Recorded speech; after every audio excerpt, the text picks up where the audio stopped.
Hi everyone, welcome to the channel the UTC. The UTC ચેનલના online platform પર હું મનીષ પરમાર ફરીથી એકવાર આપ સૌનું હાર્દિક સ્વાગત કરું છું.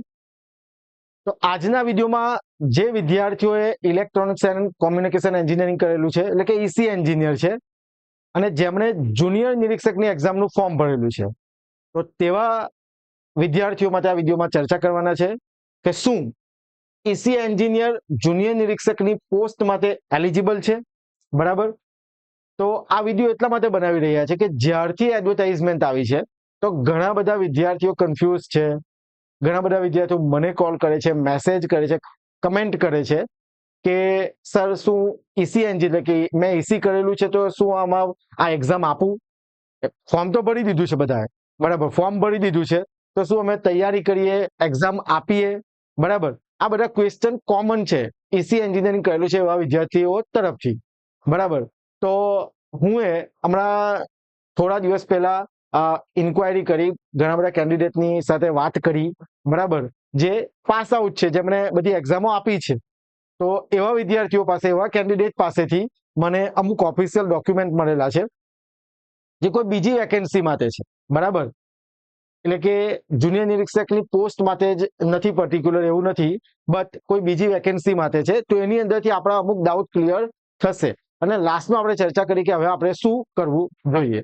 ઓકે. તો આપણી પાસે જે ઓફિશિયલ જે ડોક્યુમેન્ટ છે તો જે તે વર્ષના છે, મતલબ કે તે વખતે કોઈ એક્ઝામ હશે, બરાબર, અને તેમાં કઈ ડિસ્પ્યુટ થયો હશે તો એ કેન્ડિડેટ પાસેથી મેં લીધા છે. ઓકે.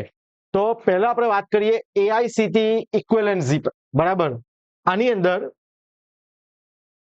તમને સ્ક્રીન પર દેખાશે, થોડી વારમાં થોડું ઝૂમ કરીશ. ભારત રાજપત્ર, ધ ગેઝેટ ઓફ ઇન્ડિયા. બરાબર. આની અંદર જે તે વર્ષનું છે, બરાબર, તમે ગૂગલ કરશો તો તમને આ વર્ષનું અથવા તે વર્ષનું તમને મળી જશે. તો આપણે પહેલા જોઈ લઈએ. ઓકે, શું છે આની અંદર.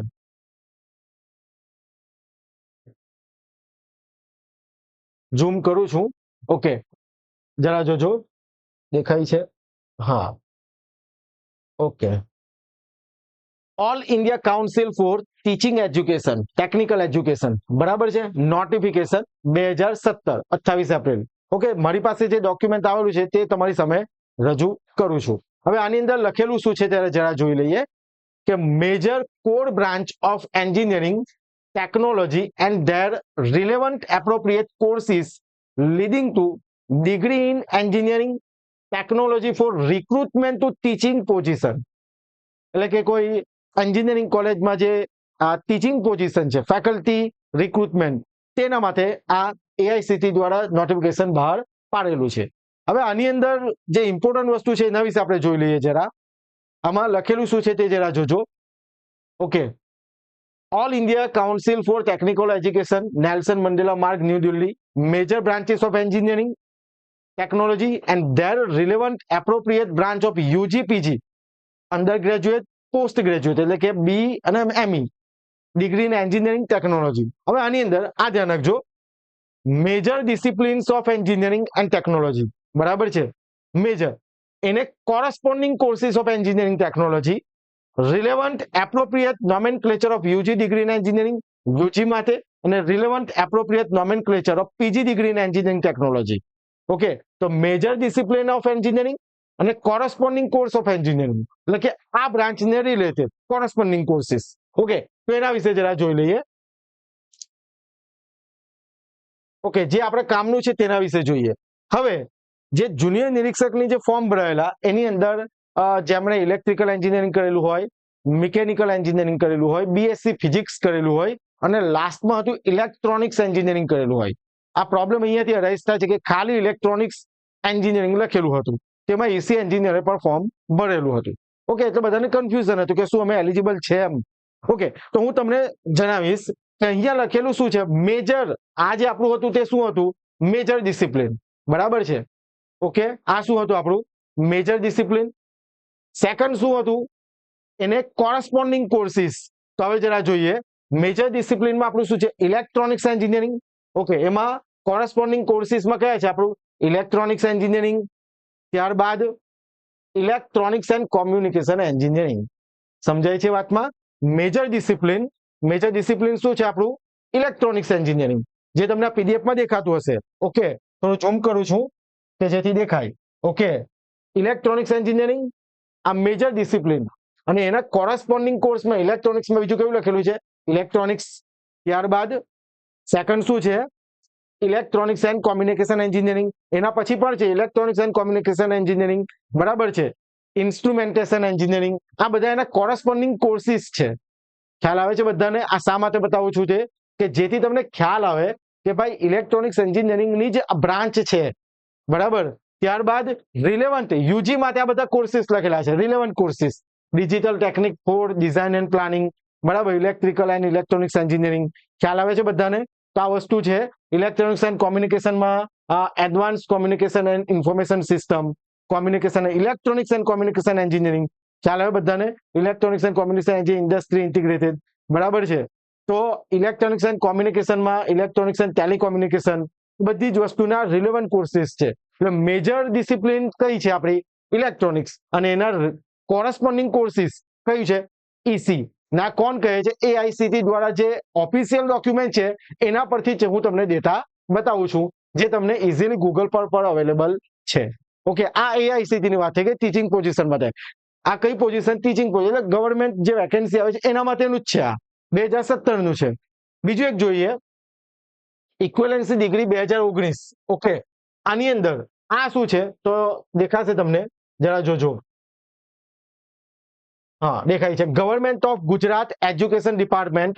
ઓકે, સચિવાલય ગાંધીનગર, ડેટેડ 6 જુલાઈ 2019. જે તે વખતે આ બહાર પડેલું હતું, બરાબર. આ પરિપત્ર જે બહાર પડેલું હશે, જે તે સમયે જરૂરિયાત હશે તે પ્રમાણે પડ્યું હશે, મને ખ્યાલ નથી, પણ મારી પાસે જે ડોક્યુમેન્ટ છે તે હું તમને બતાવું છું, બરાબર. 6 જુલાઈ 2019. શું છે? Equivalency of various graduate and post graduate degree courses in engineering or technology. Equivalency, બરાબર છે. ટેકનિકલ શિક્ષણ વિભાગ દ્વારા છે, જુલાઈ 2019 માં બહાર પડેલું છે. હવે આની અંદર જે આપણા કામનું છે, ઓકે, તો આ જરા જોજો, ઓફિશિયલ જ છે એકદમ, બરાબર. ઓફિશિયલ છે કે કોને પરિપત્ર મોકલેલું હોય, તો અહીંયા જોઈ શકો કે commissioner of technical education Gujarat state Gandhinagar. Okay, હવે જોઈએ, જરા જોજો. આ પણ ટીચિંગ પોઝિશન માટેનું જ છે. અહીંયા લખેલું હતું, જોઈ લઈએ એકવાર.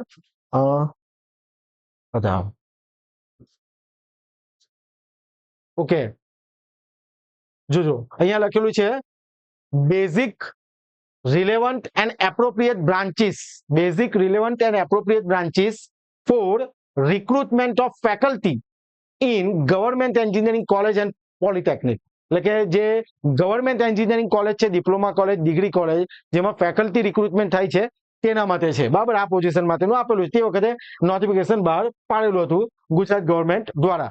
હવે આની અંદર જોઈએ જે આપણું કામનું છે, બરાબર. જરા જોજો, lecturer of electronics and communication engineering. એક જ મિનિટ જોજો, આની અંદર જોજો, professor of electronics and communication engineering post cadre ની વાત ચાલે છે. આ શું છે? Post cadre. જોજો, અહીંયા જે ટેબલ છે શું છે? કેડર પોસ્ટ, બરાબર. તો તમને દેખાતું હશે.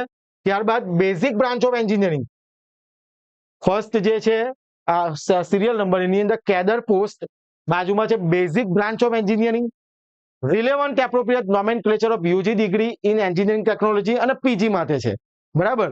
હવે જરા જોજો, કેડર પોસ્ટ એટલે કે કઈ પોસ્ટ માટે?